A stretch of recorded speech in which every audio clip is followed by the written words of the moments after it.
On se retrouve pour un débrief exceptionnellement vidéo, puisque à l'image de cette équipe du Real Madrid, le Wi-Fi du Santiago Bernabéu n'était pas au rendez-vous ce soir. Désolé pour ceux qui étaient en live et qui nous attendaient, mais c'est pas grave parce qu'on va quand même se faire cette petite analyse, Rota, parce qu'il y a énormément de choses à dire. Je te lance tout de suite. C'est quoi ton ressenti à chaud? Bon, là, il y a quasiment une heure qui s'est écoulée, mais un peu plus, hein, depuis la fin du match, puisqu'il a fallu que je rentre chez moi, etc., etc. Bref, c'est quoi un peu le ressenti là? Un peu plus posé ou Bon, on est toujours un peu plus calme une heure après, forcément, c'est assez logique, mais les arguments seront les mêmes que j'ai exposés, mais je vais les répéter évidemment pour ceux qui n'ont pas pu voir ce live aussi catastrophique que la prestation du Real. Mais évidemment, j'ai un sentiment de honte, comme je le disais, beaucoup de honte pour plusieurs raisons, parce que le Real Madrid, évidemment, a perdu déjà à domicile, donc laisse quand même le Barça s'échapper, et c'est déjà la première mauvaise nouvelle de cette soirée, parce que le Real Madrid revenait à domicile avec, j'aurais cru, l'envie de ravir son public, d'offrir du spectacle, et évidemment, ça passait par une victoire. Et au final, à contrario, le Real a perdu en ne marquant pas à Bernabeu, chose qui n'était pas arrivée depuis le 5 novembre 2023, donc depuis 2 ans. Donc en plus, on casse des records, mais des records négatifs. Mais voilà, sentiment de honte aussi parce qu'on a vu des joueurs tout simplement qui n'avaient pas envie, des joueurs qui ont marché pratiquement constamment, à l'exception de les 3 joueurs que je sortirais un petit peu du lot, dont on parlera tout à l'heure. Mais c'est une prestation collective qui est évidemment à oublier au plus vite. C'est une corrélation entre les choix du coach et puis les prestations individuelles qui sont absolument ahurissantes et ultra négatives. Donc, ouais, je suis déçu, je suis énervé, je suis triste parce qu'en fait, en plus de cette colère, en plus de ce sentiment de honte, malgré le fait qu'on avait un petit peu d'espoir sur le match de Bilbao, qu'on avait quand même un petit peu essayé d'analyser, où on se disait, bon, il faut prendre un peu de recul, ce n'est qu'un match, il ne faut pas s'enflammer non plus. Je me dis, mais où va aller le Real Madrid? Qu'est-ce qu'on va connaître sur les prochaines semaines? En fait, j'ai plein d'inconnus, plein de doutes où je me dis, est-ce que vraiment ça va être un bon match tous les 9 ou 10? Comment est-ce qu'on va vivre la saison? Est-ce qu'on va, comme tu me le disais juste avant de faire cette vidéo, se faire chier autant toi au stade que nous derrière notre télé? Voilà, c'est un peu des inquiétudes qui se mêlent à ce sentiment de honte. Évidemment, cette frustration d'avoir évidemment perdu à domicile. on va balayer pardon le thème, tout de suite, mais par rapport à l'arbitrage, parce que je vois, conférence de presse que je vais traduire dans la foulée, donc ce sera dispo, mais je vois Xabi Alonso qui a critiqué vivement, l'arbitrage, qui a dit que l'arbitrage, il a pas aimé parce que ça les a rendus fous. Effectivement, on a vu que ça a rendu fous les joueurs du Real Madrid, Fran Garcia le premier, après Carreras aussi qui a pété un plomb en fin de match, qui a pris cette, exclusion. Qu'on balaye ça tout de suite? Oui, l'arbitrage a été, en tout cas vu du stade, encore une fois, très problématique, complètement à la ramasse, complètement catastrophique.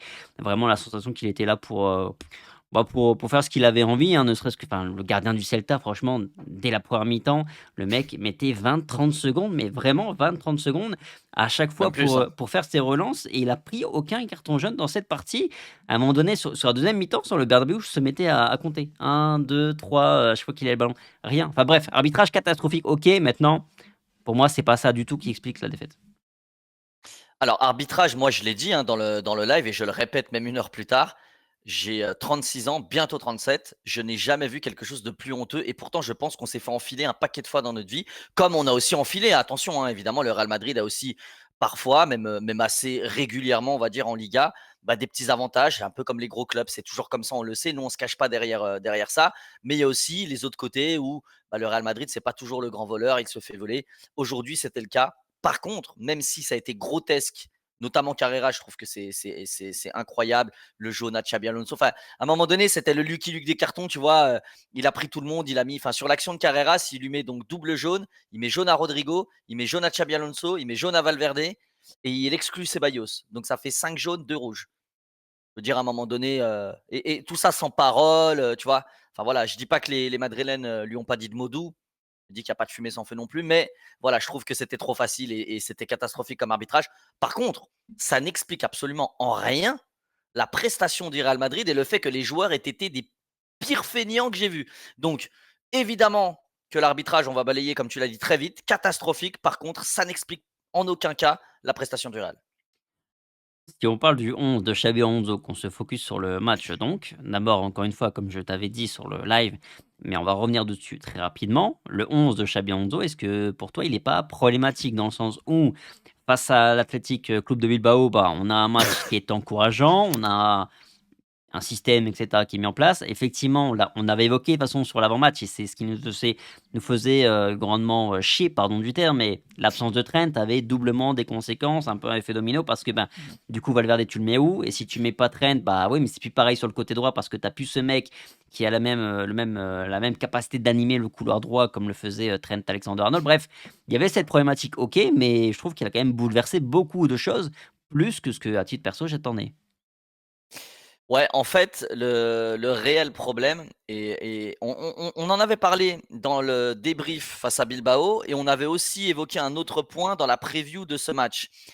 La chose qu'on avait évoquée face à Bilbao, c'est évidemment ce que tu viens de dire, c'est que l'absence d'Alexander-Arnold qui devait aussi être cumulée et on l'a vu d'ailleurs avec celle de Camavinga, allait changer radicalement les choses. La crainte, c'était quoi?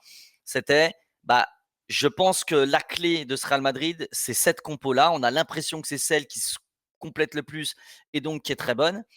Mais j'espère que ce n'est pas la seule clé qu'a Xabi Alonso pour faire bien jouer ce Real Madrid.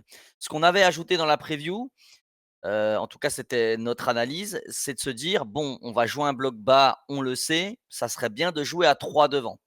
Ça n'a pas été le cas. Donc en fait, j'ai envie de dire, d'un côté, Xabi Alonso, il a été privé de certains éléments qui font que, bah oui, tu dois encore remanier ton 11 et c'est pas le même et donc bah, ça, c'est pas trop de son ressort. D'un autre côté, bah, j'ai l'impression que à part ce milieu de terrain qui a fonctionné contre le Barça et qui a refonctionné face à Bilbao, bah, il a pas de, tu vois, il a pas de marge de manœuvre. En tous les cas, il a pas d'autre solution. Il trouve pas la solution. Et ça reste quand même son job, tu vois. Donc, j'ai pas envie de l'épargner dans ce match. Je trouve très honnêtement que les joueurs l'ont extrêmement lâché parce que à énormément de reprises, je ne sais pas si toi tu le voyais depuis le stade, mais il leur disait de monter, d'aller presser, il les haranguait, il ne le faisait pas. Et ça, je suis désolé, mais quand tu cours pas un minimum, bah, t'as beau être le meilleur tacticien du monde, le meilleur manager du monde, si les mecs font pas ce que tu dises, bah, à un moment donné, c'est compliqué. Mais du coup, ça provoque aussi une grosse question. Est-ce qu'il est l'homme de la situation? C'est peut-être un peu rapide, je le fais peut-être aussi un peu rapidement dans notre vidéo, mais est-ce que c'est l'homme de la situation? Parce qu'à partir du moment où tes hommes ne t'écoutent pas, bah, peut-être aussi que c'est inquiétant. Mais voilà, il y a un peu des 2. Je pense que Xabi Alonso a manqué, en tout cas manque, je sais pas, d'idées ou de solutions. Il n'arrive pas à trouver cette solution pour faire jouer le Real Madrid, bon dans plusieurs systèmes et sur plusieurs matchs. Et d'un autre côté, je trouve qu'il est évidemment très abandonné par ses joueurs qui fournissent très peu d'efforts. D'ailleurs, je vous invite à nous poser aussi des questions, faire vos réflexions et poser des questions dans les commentaires, puisque demain on refera une vidéo exceptionnellement vu qu'il n'y a pas de live, donc il n'y a pas cette interaction habituelle. Je vous invite à Mmh. poser vos questions, vos réflexions, et demain on fera une vidéo avec Rota dans la journée. Peut-être une radio libre, Tom, on pourrait y penser. Peut-être une radio libre, finalement. Ah, bah, tiens, pourquoi pas. Mais bon, envoyez-nous quand même vos À voir. questions et on fera peut-être les 2, pourquoi pas, hein. À mon avis, il y aura des choses à dire. Bref, oui et moi, il y a un autre point qui m'a vraiment, vraiment choqué sur cette rencontre. J'allais dire cette première mi-temps, mais même sur la deuxième partie de rencontre parce que notamment le but, enfin la passivité aussi défensive, c'est-à-dire que en termes de pressing, alors il y a plus rien du tout. Mbappé, je trouve qu'il ne court absolument plus du tout, il fait même plus l'effort minimum. Vinicius, je trouve quand même que sur la première demi-heure, il faisait les efforts. Et je voyais d'ailleurs Mbappé pas les faire à côté, donc je me disais, à un moment donné, fais le minimum quand même. Et puis après, bon, on a retrouvé un Bellingham complètement indiscipliné. Je sais pas où il était Bellingham. Arda, je trouve que sur la première mi-temps, c'est pas dégueulasse. En tout cas, il y a de l'envie, etc. Il y a de la détermination. Il met le pied, etc. Enfin, il met pied. Au contraire, justement, c'est là où là, le problème, c'est que sans ballon, c'est très très faible. Et puis Chouameni, bah, je le trouvais débordé aussi, hein. Chouameni, après Chouameni, il prenait des vagues, il prenait des vagues dans tous les sens. Il essayait aussi de presser. Enfin, c'était désorganisé au pas possible, encore une fois. Ouais, non, mais c'est une bouillie vraiment, encore une fois, c'est ultra brouillon, enfin, c'est le cirque Pinder, tout le monde fait ce qu'il veut. Tchouaméni, c'est pas le pire, c'est pas sur celui sur lequel je Non. tirais le plus, mais bon, sur le but, je le trouve très apathique, Oui. il revient pas du tout. De toute façon, avant d'aller sur les notes, on va parler très clairement. À part Fede Valverde, personne n'a couru dans ce match quasiment. En tout cas, Fede Valverde et Alvaro Carreras sont les 2 seuls qui ont énormément couru. Et le troisième que je rajouterais, dont je parlais, qui a fait un bon match aussi, c'est Rudiger. Le reste, hein, vraiment, que ce soit clair sur ce match, pour moi, c'est un zéro pointé. C'est pas un, c'est pas deux, c'est pas cinq, c'est zéro. Parce que je trouve qu'il y a eu du manque de respect dans les attitudes et il y a eu du manque de respect aussi dans l'efficacité. Tu peux pas avoir autant de déchets. Tu vois, Chouameni, sur le but, c'est pas bon. Les longs ballons sur Mbappé, je veux dire, une fois, ça peut passer, une fois de temps en temps, en tout cas. Quand on fait 8 dans le match, ah non, ça peut pas aller. Et puis les diverses attitudes du pressing, comme tu l'as dit, c'est pas, enfin, même pas du pressing en fait. C'est juste aller au moins chercher, monter un petit peu la ligne. Et ça, Xabi Alonso, il arrêtait pas de le dire, il arrêtait pas de le montrer, il le faisait pas. Je veux dire, à un moment donné, quand tu n'écoutes pas ton coach, quand tu manques autant de respect, parce que si encore tu n'écoutes pas ton coach, tu en fais à ta sauce, mais t'es bouillant, t'es chaud, tu casses tout, t'arrives à mettre des buts. Bon, à la limite, tu te dis, allez, on a des joueurs exceptionnels qui peuvent en faire qu'à leur sauce. Mais c'est pas le cas. Parce que non seulement c'est pas efficace, mais en plus, t'es vraiment pas bon. Et en plus, t'es pas beau à voir jouer. Donc, tu peux pas te permettre de ne pas écouter comme ça, d'en faire qu'à ta sauce. Et je trouve qu'il y a beaucoup trop de joueurs qui en font à leur sauce. Et surtout, vraiment, vraiment, beaucoup trop de joueurs qui font rien, qui sont feignants, qui ne courent pas. Et ça, pour moi, c'est un immense problème. Et c'est pour ça que je dis que Xabi Alonso, attention, grosse alerte, parce que s'il n'arrive pas à faire courir ses joueurs, comment tu veux qu'il les fasse adhérer à un système, à des idées? Parce que ne serait-ce que le b.a.-ba du football ou du sport, courir, ils ne le font pas. Donc, ouais, moi, ça m'inquiète de fou, hein, vraiment. Ouais, ouais, je te rejoins. Il y a un élément aussi, problématique, j'avais presque dire principal, mais oui, c'est en premier temps, on peut dire que c'est l'élément principal. C'est la blessure justement de Militao, qui entraîne l'entrée de Rudiger qui fait effectivement son match. Mais, Militao, c'est pareil, hein, c'est assez flippant, je trouve, parce que Militao, je l'ai bien vu, il a mis, 2-3, 4 minutes pour, faire, le tour de même pas un quart, hein, du terrain pour, regagner le vestiaire. Il a pas posé une fois le pied gauche, la jambe gauche, sur le sol. Ça grimaçait. Là, le club, les retours qu'on a au moment où on tourne, c'est: «Bah, oui, il y a grosse inquiétude». Ça parle, je crois, d'un problème aux ischio-jambier, peut-être une, Ça. déchirure ou une, ou un, enfin, à mon avis, un truc, à mon avis, qui va l'écarter plusieurs semaines. Et surtout, la stat que j'ai vue, le Real a 10 défenseurs dans son effectif, 6 sont actuellement blessés. Et pour le prochain match de Liga, tu n'auras de disponible que Asensio et Rudiger, puisque tu rajoutes Fran Garcia et Carreras qui seront suspendus. Donc tu n'as aucun défenseur à part ces deux-là. Bon, il y a une bonne nouvelle Donc, là-dedans. laquelle? Fran Garcia, Ah oui, oui, oui. Ah bah, c'est évidemment une excellente nouvelle. Mais bon, oui, ça oui. choque qui? Ça choque qui? Ça choque qui encore, Fran Garcia? On va parler de lui comme d'autres, mais ça choque qui? Ça fait combien de temps que j'en parle? C'est un joueur qui n'a pas le niveau Real Madrid. Donc quand il commençait à faire 2 tacles et 2 bonnes passes, tout le monde disait: «Ouais alors Fran, on t'a pas entendu, Jota, tu as pensé quoi?» Bah, j'en ai pensé que c'est une merde à tous les matchs en fait, tout simplement. Il est nul. Il est nul, je veux dire, et en plus de ça, lui son rouge, autant celui de Carreras, putain j'aimerais voir ce qu'il a dit, tu vois? Parce que je trouve que le jaune sans parler, il rejaune derrière, putain il me paraît fou quand même, tu vois? Mais après, je sais pas ce qu'il a dit. Mais Fran Garcia, c'est d'une bêtise, mais vraiment. Même, tu le vois derrière en arrière-plan, t'as Xabi Alonso qui dit Fran, genre s'il te plaît, mais pourquoi t'as fait ça? Et Fran, il prend son maillot et il rentre. C'est-à-dire qu'en plus d'être nul, t'es con. Donc, vraiment, fuis mon club vraiment le plus vite possible. Donc, oui, c'est une bonne nouvelle. Mais par contre, pour le prochain match de Liga, bah, t'as personne. Donc, soit tu composes avec Fede Valverde à droite et puis Kamavinga à gauche, et tu as une ligne de 4 qui est plus que remaniée, et puis finalement, il faut que tu prennes dans la réserve pour avoir des mecs sur le banc, soit tu vas composer avec des mecs du Castilla. Donc voilà, donc ça va encore être un match difficile, en plus déjà d'avoir le match contre City dans 3 jours. Donc le Real enchaîne, n'est pas en confiance, a des matchs difficiles et a des blessés, des suspendus, donc des joueurs encore en moins dans l'effectif. Ça commence à faire beaucoup, vraiment. Él es malísimo. C'est ce qu'a dit Carreras, à l'arbitre, selon la Copé.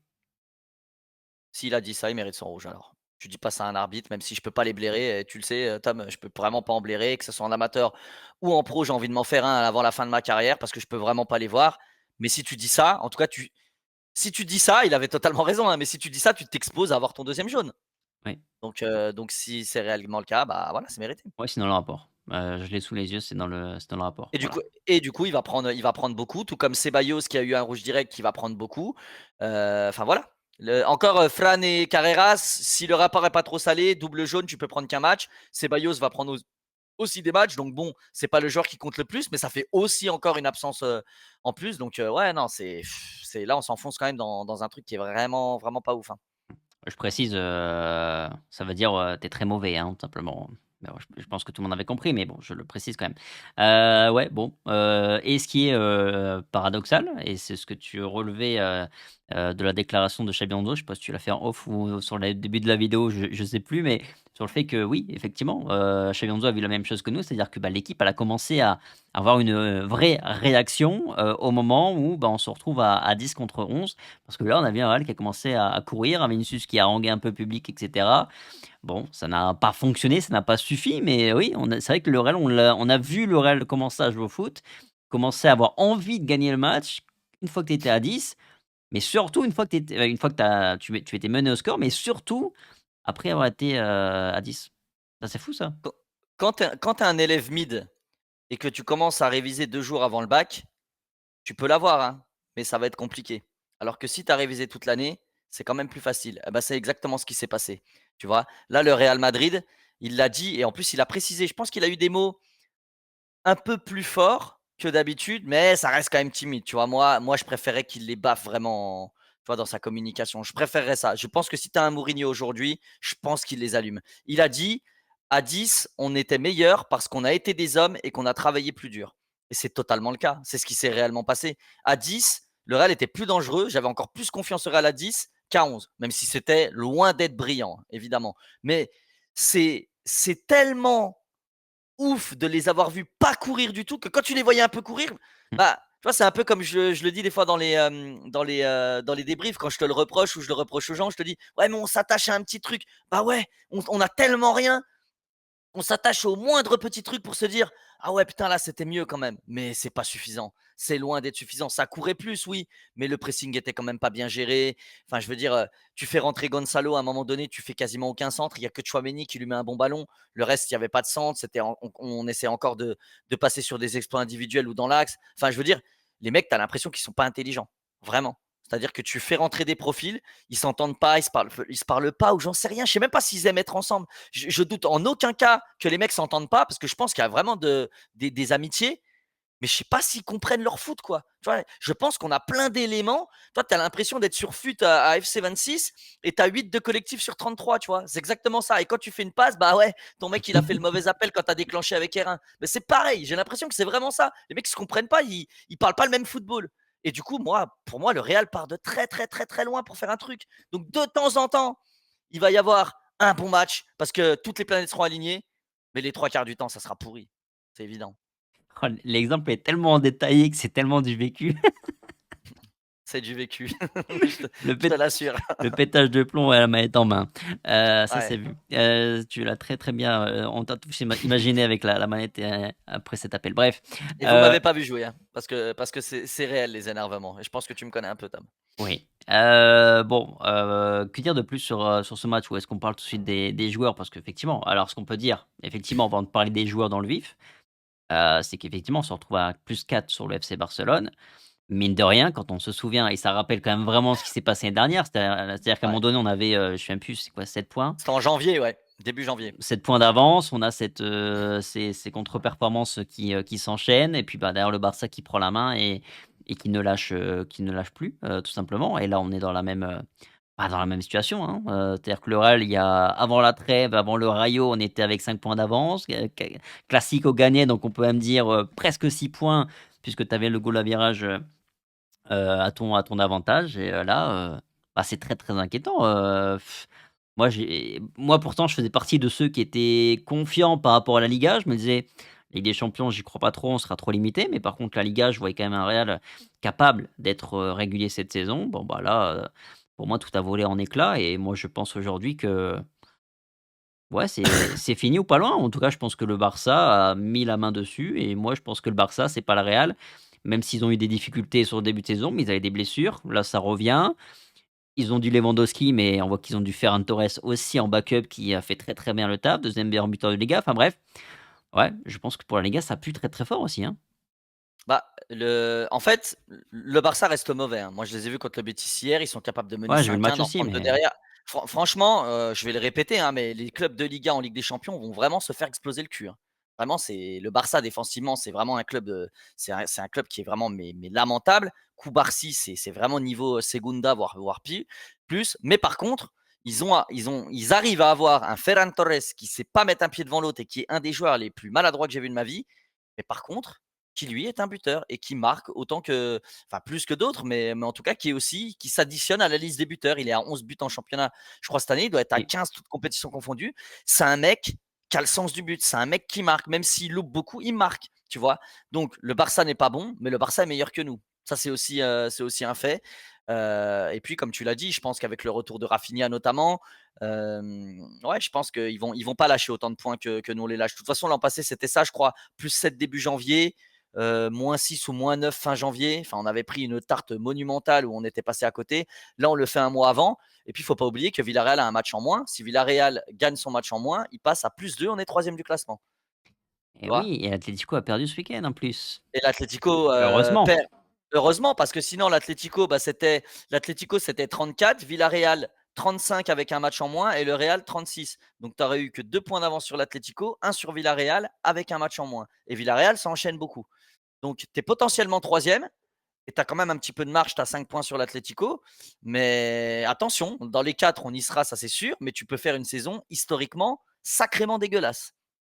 Ouais. Ouais, ouais. On verra bien. Heu, les joueurs, parlons des joueurs un petit peu. Tu l'as dit, on va commencer peut-être par le positif. Les joueurs, entre guillemets «à sauver» dans cette partie. Je te rejoins à 100 sur Fede Valverde d'abord. Fede Valverde qui pour moi était le meilleur, joueur, en tout cas absolument irréprochable. Pour le coup, j'ai rien à reprocher à Valverde sur ce match, parce qu'on l'a vu dans l'attitude, on l'a vu défendre, on l'a vu attaquer, on a vu faire un truc qu'il faisait plus depuis un moment, c'est-à-dire il prend le ballon, et il tente une percée, il avance, il gagne 20-30 mètres, même s'il y a des joueurs, il passe, enfin il réussit à passer. On l'a vu frapper aussi de loin. Enfin bref, Valverde pour le coup, rien à lui reprocher. Bah, en fait, non seulement rien à lui reprocher, mais dans un match aussi pauvre côté Real Madrid, franchement, je lui mets même au moins 8 dans ce match. Il a été exceptionnel. Lui tout seul, hein, je parle de lui tout seul. Il a été exceptionnel. C'est-à-dire qu'on Ouais. a eu le Valverde qu'on a toujours aimé, celui d'il y a 2 ans. Mais là, où je lui en veux du coup, c'est que ça veut dire qu'il a triché dans les autres matchs. Parce qu'il ne peut pas ne pas avoir bougé son cul pendant des mois et courir autant comme il l'a fait aujourd'hui. Donc ça veut dire qu'il trichait. Donc très content de son match. Par contre, pour moi, ça évoque quand même de la triche avant. Mais évidemment, il a été énormissime. Alvaro Carrera, j'avais dit que refaire du bricolage à la Ancelotti, ça me gonfle de fou et que je le voulais pas dans l'axe. Mais lui, force est de constater qu'il fait son match aussi, autant dans l'attitude que dans les interceptions, que dans sa prise de couloir aussi quand il repasse finalement à gauche. Il a fait beaucoup de dédoublements où il n'est pas servi ni par Vini ni par Mbappé, qui, à mon sens, ont fait beaucoup d'actions solistes aussi. Oui, Il aurait pu être servi beaucoup plus. Donc, mais il faisait les efforts, tu vois.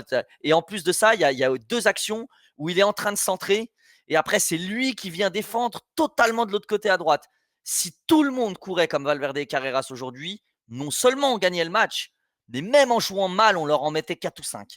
C'est-à-dire qu'aujourd'hui, on a l'impression qu'on assiste à des matchs de district où le Real Madrid, si juste il court, il fracasse des équipes comme le Celta. Et donc, c'est d'autant plus une erreur, une faute professionnelle que de perdre ce match et de ne pas marquer à domicile face à ce Celta-là. Parce que certes, il y avait des mouvements offensifs qui n'étaient pas mauvais. Mais putain que Paul Dourane, il en craque 2 au début de match et que c'est quand même assez pauvre finalement, tu vois.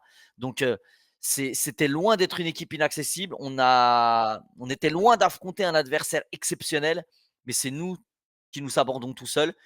Et au-delà du jeu, au-delà du manque de réussite ou tout ce qu'on veut, c'est surtout les attitudes, vraiment le manque d'envie, d'abnégation, de volonté qui nous fait défaut aujourd'hui. oui, et pour revenir 3 secondes aussi sur le jeu, c'est une séquence dont on avait parlé en off. C'est dommage, on n'est pas en live, du coup, bah, on va pas la passer, mais je passerai peut-être l'image. Mais, sur les phases de possession du Real Madrid, les phases d'attaque, toi, tu m'avais envoyé notamment une capture. Je la mettrai, je pense, sur le montage vite fait. Mais on voit Enf à chaque fois, et ça, on l'a vu plein de fois dans le match, parce que je l'ai vu aussi depuis le stade, évidemment, où les mecs sont tous alignés. Alors déjà, sur le côté droit, il n'y a pas grand monde, et pour le peu qu'il y avait quelqu'un, bah, en fait, ils étaient tous sur la même ligne, tous arrêtés. Il y a pas de mobilité. Pas de mouvement? Et sur une possession de Tchouaméni ou d'un défenseur, s'ils sont tous alignés au tout départ, ça ne me dérange pas. Par contre, à partir du moment où ils gagnent 1 ou 2 mètres, là, tu dois avoir au moins 2 joueurs qui décrochent et des mecs qui étirent les lignes. Là où ça allait absolument pas du tout, c'est que tout le monde restait en marchant, aligné sur la même ligne. Et en plus de ça, tu sais que le Celta, en fait, le Celta, ils ont très très bien lu. Le coach, il a très bien lu comment joue le Real Madrid. Il sait très bien qu'on est amorphe, vraiment, quand on est en phase de possession face à un bloc bas. Donc, plutôt que de faire une ligne de 5, une ligne de 4 et une ligne de 1, il s'est dit, moi, je ne vais même pas presser le porteur. Je fais 2 lignes de 5 et je laisse aucune place aux intervalles. Sauf que quand il laisse pas de place aux intervalles et qu'il est très compact, toi, ton but, c'est quoi? C'est de mettre 2 joueurs qui vont sur les lignes, sur la ligne de touche, qui la bouffe, cette putain de ligne de touche. Donc, tes latéraux ou alors Vini, etc. Tu bouffes la ligne de touche, tu es obligé de laisser étirer le bloc. Et dès que tu arrives à trouver un espace, là, tu peux jouer dans les intervalles. Mais quand tu n'as que des mecs qui courent pas, que tu n'as pas de mobilité, contrairement à ce qui a été le cas contre Bilbao, qui jouait plus haut, c'est un autre contexte, etc. C'est pas un bloc bas, ok. Mais en tous les cas, tu avais beaucoup de mobilité. Bah, quand tu as de la mobilité, bah, c'est là que tu peux disloquer un bloc. Mais quand le Real joue avec que des mecs alignés et qui en plus les tirent pas une double ligne de 5, mais tu peux rien faire. Tu peux jouer pendant 5 h 30, tu marqueras pas. C'est impossible. Tu fais tout le temps les mêmes mouvements. C'est tout le temps la même chose. Donc, les seules choses qui peuvent te sortir de ça, c'est comme bien souvent ce qui nous sauve, c'est un exploit. C'est un Mbappé qui va prendre une frappe de loin ou qui va casser 2 reins, qui va frapper ou qui va centrer et ça donne un truc, ou un Vini qui est dans un grand soir, qui va dribbler 3 joueurs, qui va centrer ou qui va faire une frappe. Mais au-delà de ça, qu'est-ce que tu espères quand tu joues comme ça? Tu espères rien du tout. Tu mettras l'image certainement dans la vidéo, mais tu peux rien faire. On peut pas mettre des vidéos, mais je t'en ai envoyé un exemple. Mais t'as rien, t'as pas de mouvement. Les mecs ils se foutent de notre gueule. Vraiment, c'est du foutage de gueule. Tu peux pas gagner un match comme ça, c'est pas possible. En face, c'est des pros, c'est pas des gamins. Hein. C'est pas un match de Coupe d'Espagne quand ils D7. Hein. C'est des mecs qui sont professionnels et qui ont du ballon. Donc forcément, quand ils analysent un petit peu et qu'ils font de la vidéo, bah, ils voient très bien que si tu joues comme ça et que tu ne bouges pas, tu es sans danger. Hein. À part si tu te prends un exploit d'Mbappé ou de Vini ou de Bellingham, voilà, d'un de ces joueurs exceptionnels qui peuvent te faire la différence. Mais ça marche pas à tous les coups, malheureusement. Et ce soir, c'était loin d'être le cas. Et pour revenir sur les joueurs, il y a quand même pas mal de prestations, calamiteuses, on peut le dire. Même un Thibaut Courtois aujourd'hui, j'ai pas tellement aimé. Enfin Courtois sur sa ligne, encore une fois, en première mi-temps notamment, il fait l'arrêt qu'il faut, hein, sur le face à face qu'il a joué. Par contre, il y a vraiment un domaine dans lequel il est en difficulté, c'est sur les sorties, hein. Dès qu'il doit avancer un peu, dès qu'il est plus dans ses 6 mètres, Courtois, c'est quand même un petit peu la panique, hein. Les 2 sorties qu'il nous fait, bon, au final, il s'en sort bien, mais sur en première période, quand même, il est pas loin de perdre le ballon et derrière, bah, à mon avis, ça fait but. Et sur la deuxième, bon, il récupère le ballon, mais derrière, bon, il laisse finalement partir en touche. Enfin bref, c'est limite. Bon, c'est passé, mais même Courtois aujourd'hui, enfin, on voit que ça dégage pas la sérénité. Ouais, mais je vais quand même le défendre. En fait, quand tu es pas du tout rassuré par ta défense, bah, tu prends un peu plus de risques. Et c'est vrai que lui, là, il est ultra limité. C'est pas Manuel Neuer, quoi. Tu vois, dans les, dans les sorties, c'est pas un mec qui lit super bien le jeu. C'est pas un Unai Simon qui va Ouais. vraiment jouer à 30 mètres de son but. Non, il est moins comme ça. Il est moins à l'aise. Il est moins rapide. Il est très grand. Donc, il a moins de. Voilà, il a moins de vivacité. Donc, oui, c'est compliqué. Et oui, ça l'a été. Son Moins des gros ondes défaut balle au aussi, pied, c'est ouais. le. Ouais, voilà, moins d'aisance balle au pied. Et puis voilà. Bref, il est C'est pas ce moins qu'on à lui l'aise demande, là-dessus. c'est pas grave. On, on, Voilà, c'est parce qu'on on, lui demande. on regarde comme il On, est, hein.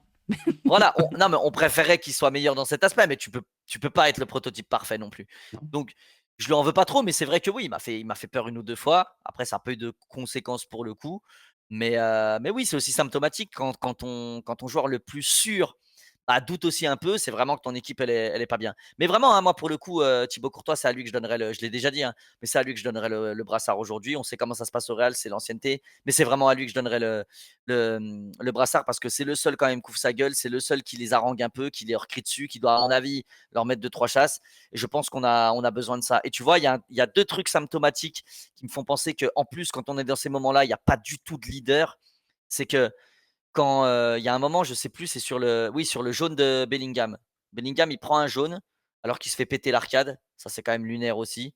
Hein. Il n'y a pas de carton contre lui, mais il se prend un jaune. Le gars qui vient le défendre, c'est Kylian Mbappé. Je me demande pourquoi Fede Valverde ne vient pas faire ces mètres-là, tu vois. Ça, c'est pas normal. Et la deuxième chose qui m'inquiète aussi dans cet effectif du Real Madrid, qui montre qu'on n'a pas de leader et surtout des mecs pas lucides, c'est quand Fran Garcia il prend son rouge, Bellingham il vient lui faire un petit bisou quoi, à le rassurer. Alors que Fran Garcia il méritait 2 grosses baffes dans sa gueule. Voilà ce qu'il méritait. Et à un moment donné, tu le prends et tu le jettes et tu lui dis d'aller dehors. Et quand tu es dans le vestiaire, tu lui en mets plein la gueule. Parce que c'est des trucs qui sont pas normaux. Et en fait, moi, je trouve qu'on est des gros bisounours qui sont pas inquiets. Tant que les mecs font leurs petites stats, leurs petits trucs, ils sont contents. Ça leur va très bien. Et puis s'il y a des victoires, bah tant mieux, c'est la cerise sur le gâteau. Mais s'il n'y a pas de victoire, ils se battent pas, quoi. Ils n'ont pas envie. Je vois des trucs sortir sur Twitter. Fin de contrat de Sergio Ramos à Monterrey. Est-ce que ce serait pas la solution? Mais on a envie Alors, je serais très content qu'ils reviennent pour mettre de l'ordre, mais j'ai l'impression qu'on a envie de déterrer tous les mecs du clip de Michael Jackson pour se dire: «Bah, vas-y, c'est ces mecs-là qu'il faut pour le Real Madrid. Il faut sortir tous les anciens». Puis on va nous dire: «Bah, Cristiano Ronaldo, il ferait pas pire que Vini, donc vas-y, il faudrait le mettre». Et puis, bah, pourquoi on prendrait pas Lucas Vazquez? Parce que finalement, il joue pas à Leverkusen, mais nous, il nous servirait bien. En fait, on est tellement dégueulasse qu'on a envie de reprendre les mecs de 2016 limite, tu vois? Et ça, je trouve que c'est très problématique au niveau du niveau et au niveau du leadership. Et franchement, encore une fois, je le répète, c'est ultra inquiétant. Oui. Ouais, il est bien pire évidemment que Thibaut Courtois. Asensio, j'ai trouvé la première période, incroyable. À droite, bon à droite, mais on l'avait dit en fait, même Asensio à droite, je comprends pas. Asensio, il a déjà joué plusieurs fois à droite. À chaque fois, il était en grande difficulté. Il est pas du tout à l'aise à droite. Alors, pourtant, tu sais que je suis pas fan d'Asensio. Ah Il a ouais? pas été bon, ça c'est clair, il a pas été bon du tout. Mais c'est pas facile en fait. Un Ouais. central à droite, c'est pas facile en fait. Donc oui, je lui tape dessus parce qu'il a pas été bon et il y a un minimum de niveau requis au Real Madrid. Mais voilà, après moi je l'avais réclamé. C'est pour ça que peut-être que je me défends un peu. Je l'avais réclamé parce que j'avais dit: «Je préfère qu'on conserve, Valverde au milieu de terrain pour essayer de voir si le milieu fonctionnerait mieux». Et d'ailleurs, j'avais aussi ajouté: «Je veux pas d'Arda Güler avec Bellingham, j'aurais mis Ceballos» pour voir si dans un profil plus, camavinguiste, ça correspondait. Mais bon, on l'a pas vu et puis, je pense qu'il manquait beaucoup trop de choses au Real pour expliquer le simple fait qu'on n'avait pas le même 11 contre Bilbao et qui explique qu'on n'a pas été bon. Mais Asensio, oui, il a souffert. En plus, il avait Brian Zaragoza en face de lui. J'avais dit, c'est un joueur qui est très très bon. Petit pont sur la première action. Après, il chute. La chute, je lui en veux un peu moins. Elle peut être terrible, mais bon, ça peut arriver. Je veux dire, ça arrive une fois tous les 100 matchs. Bon, voilà. Mais il avait rien pour lui. Il est assez rapidement remplacé. Et on le reverra, à mon avis, pas à droite parce que c'était une petite, allez, on va dire, une petite solution au cas où. Et Xabi Alonso doit se dire, bon, bah non, non même à droite, là, ça, je peux plus, quoi. Donc oui, match compliqué pour l'Espagnol, c'est clair. Bon, à gauche, Fran Garcia, je pense qu'il y a même pas besoin d'en parler, c'est 0 pointé. No comment, le yaourt nature est devenu yaourt périmé, donc on va pas en dire plus. Ouais. Au milieu de terrain justement, Arda Bellingham. Arda, moi j'ai détesté, j'ai vu que toi tu as dit qu'en première mi-temps tu avais bien aimé. Arda sans ballon, Ah, j'ai c'est bien un aimé. fléau, hein. Non, c'est pas que j'ai bien aimé parce qu'il fait pas un bon match, mais en fait, et encore une fois, c'est qu'on se raccroche à que dalle, mais moi, Arda, sur la première mi-temps, bah, tu vois, sur le côté droit, sur la meilleure action qu'on a en première mi-temps, bah, c'est lui. À un moment donné, il prend le ballon, il dribble un joueur, bon, il déborde, bon, il fait une frappe. Et après, oui, Ouais, mais je le vois ouais, courir. mais comme tout enfoiré de gaucher, il prend son pied gauche au lieu de centrer pied droit, tu vois, il tente une frappe du bout du pied gauche. Mais bref, il a bien tiré les coups de pied arrêtés encore une fois parce que c'est vraiment un spécialiste là-dessus, il est très fort. Maintenant, c'est 80% de passes en retrait, Arda, sur ce match. Et puis sans ballon, c'est un fléau. Il a marché aussi. Il m'a rendu fou parce que je ne l'ai pas connu faire ça. Il a marché. Sur le repli, sur le but, tu regardes Chouameni, tu regardes Arda, les mecs, c'est du foutage de gueule, vraiment. Donc il a marché aussi. Et moi, les mecs qui marchent vraiment, donc que ce soit Arda ou même les mecs que j'aime bien, hein. Mais bon, après, je l'ai dit, je suis fan du Real, je suis pas fan d'un joueur. Mais même les mecs que j'aime bien, quand je les vois marcher, je peux pas les défendre, c'est impossible. C'est au-delà de mes forces, je peux pas. Et Arda pour moi, ça n'a pas été bon. C'est trop faible aussi physiquement. Il prend un coup d'épaule, il voit à 2 mètres. Enfin, à un moment donné, passe 9 heures à la muscu, frérot, parce que ça commence vraiment à me gonfler, quoi. Je veux dire, à un moment donné, il faut avoir un peu de nerf, tu vois, faut péter dedans. Sinon, ça va être trop juste. Et je pense que, attention, hein, attention, le Real, ça peut aller très vite, hein. Il y a 2 mois, tu étais tout en haut. On commence à te dire que tu es le seul créatif du milieu de terrain du Real Madrid. Maintenant, ça commence à être un pestiféré, hein. Le Real, ça va très vite. Attention, le Real Madrid, le foot va très vite. Le Real Madrid va 2 fois plus vite. Donc vraiment, attention à lui parce qu'on pourrait le voir disparaître des radars pendant un moment. À voir. Bon, Jude. On n'a pas le choix, donc il disparaîtra pas des radars. Mais attention, l'an prochain, tu recrutes un Wharton ou un autre style. Tu as Kamavinga qui est là plus régulièrement, tu as Bellingham qui est là. Attention au choix. Attention quand même, hein, vraiment. Mais bref, Ouais, ouais. c'est trop tôt pour en parler. C'est un style de joueur, Arda, que personnellement j'affectionne particulièrement. J'adore ce genre de gars qui est technique dans les petits espaces. Mais après, il n'y a pas que ça. Il n'y a pas que le jeu avec ballon dans le foot, et surtout dans le foot moderne. Et son jeu sans ballon, il est vraiment trop problématique. Pour moi, c'est trop un fléau pour le Real. Et Jude? Jude Attends, Bellingham, hein. moi, Jude Bellingham, j'avais donné déjà un grand carton jaune la saison passée. Attention au surcotage qu'on en fait. Moi, j'ose le dire. Je le dis très clairement. Attention au joueur surcoté qui est Jude Bellingham en ce moment. Ça fait 1 an et demi que c'est bon que par bribes, quoi. C'est trop peu. C'est beaucoup trop peu. Il fait des putains d'efforts défensifs. Ça, on peut pas lui reprocher encore une fois. Ça, tu vois, il y a un moment, il revient, il fait un tac dans la surface, c'est super. Mais lui, c'est le contraire. Avec ballon, je réclame, mais pas un peu plus, je réclame énormément plus de la part d'un joueur censé être de la trempe de Jude Bellingham. Je trouve qu'il a une énorme hype. Une énorme hype. On compte sur lui, on dit. Enfin, tu vois, je veux dire, il est dans la sélection The Best, il est dans la sélection du Ballon d'Or l'année dernière. C'est que publicitaire, hein, parce que si quelqu'un a regardé la saison dernière, il a rien à y foutre, hein, absolument rien à y foutre. Donc il bénéficie d'une exposition qui fait que quand il fait une roulette, ça le compare à Zinedine Zidane, hein. Mais si on est très sérieux et qu'on analyse tous ces matchs, hein, bah, c'est bien bien dégueulasse, hein. C'est bien bien dégueulasse, Jude Bellingham, hein. Il est pas bon, il est pas loin d'être un problème pour le Real Madrid aussi. Maintenant, force est de constater que quand il est avec certains joueurs au milieu de terrain, il arrive aussi à être fantastique. Donc, il est certainement compatible avec certains et pas d'autres. Il a à coup sûr du travail à faire, mais je pense qu'il y a des joueurs avec qui il ne peut pas jouer, et notamment Arda Güler. Arda Güler, Bellingham, à l'heure actuelle, pour moi, ce n'est pas compatible. Mais c'est pas que ça qui explique ce qui s'est passé au Real, et c'est pas tirer sur Arda ou tirer sur Jude, hein, c'est vraiment tout un ensemble, hein. Il y a déjà une question d'effort. Pour moi, c'est vraiment la première chose à intégrer. Mais après, je veux dire, il y a pas de. Tu les vois échanger combien de ballons? Enfin, je veux dire, regarde tous les autres milieux. Je veux dire, il y a des échanges de ballons, il y a des connaissances de déplacement. Là, je veux dire, Jude et Arda, si tu me dis, ils ne se sont pas parlé de leur vie en tête à tête au Real depuis qu'ils sont ensemble au club, bah, je te crois, quoi. J'ai pas l'impression que ce soit des mecs qui ni se comprennent dans la vie, ni se comprennent dans le foot, quoi. Ouais, puis j'ai l'impression qu'ils s'éteignent, l'un et l'autre. C'est-à-dire que Arda, Ouais. quand il était sans Bellingham, bah, j'ai l'impression qu'il prenait plus de responsabilités, était plus, justement il avait plus d'influence sur le jeu du Real Madrid. Et Bellingham, bah, c'est aussi un peu pareil, on l'a vu sur les derniers matchs où, bah, il joue notamment Bilbao, sans Bellingham et avec du coup Camavinga, Tchouaméni qui était un peu Arda, ouais. derrière, au milieu de terrain, plus Valverde aussi qui était dans ce milieu de terrain, bah, ça va mieux. Donc j'ai l'impression que ouais, j'ai l'impression qu'il y a un truc qui colle pas entre les 2. Pour finir, parce que je vois que, on va déjà arriver à 40 minutes, Mbappé, Vinicius?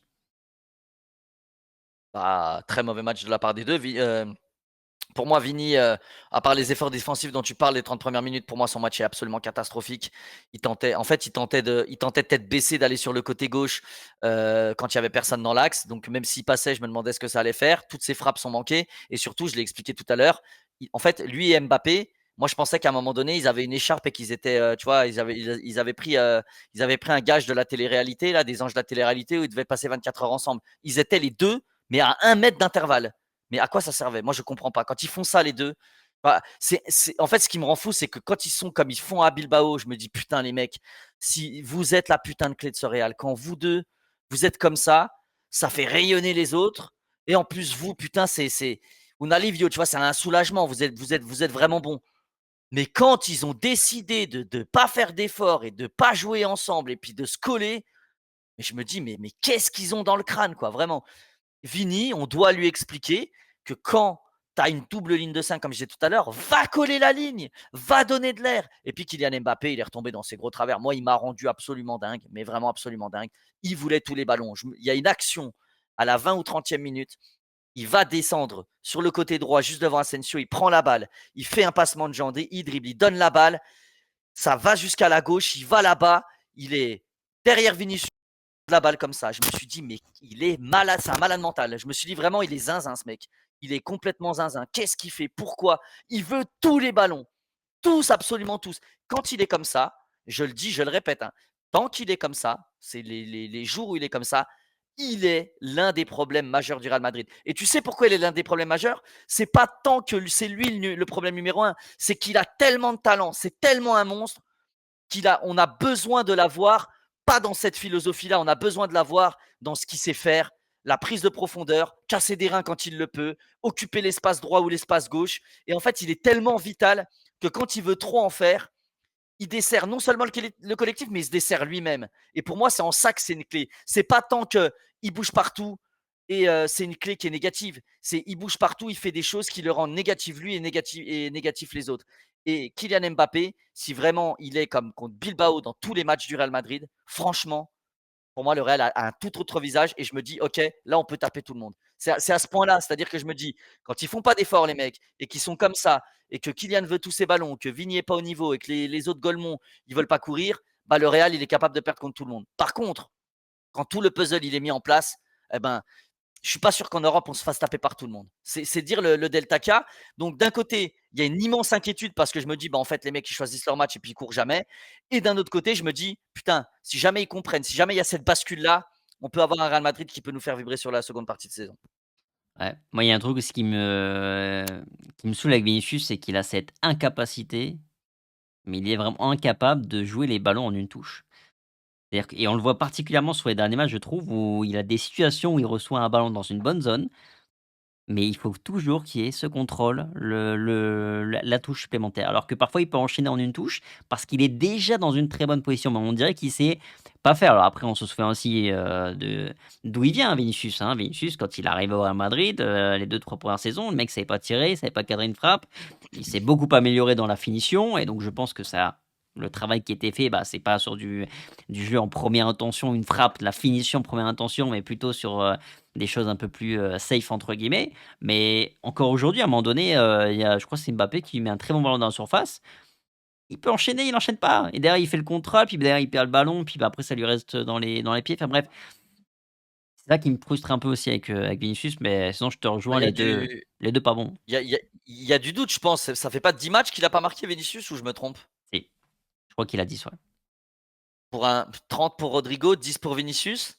Voilà, hein. Encore une fois, tu vas pas loin si tu en es là, hein. Quand tu as 2 joueurs, aussi énormes et surtout Vini qui a une importance, fondamentale, tu peux pas faire des merveilles, comme ça, c'est pas possible. Il a besoin de marquer, il a besoin d'être décisif.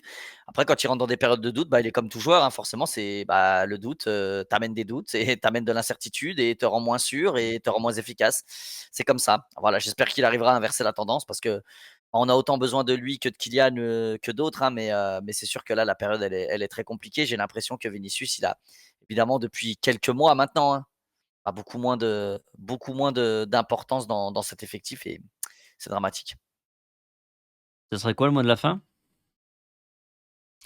Bah, on pourrait terminer de tellement de manières, en fait, ouais, moi, je suis vraiment, tu vois, regarde, on prend quand même le temps. Il est 1 heure du matin.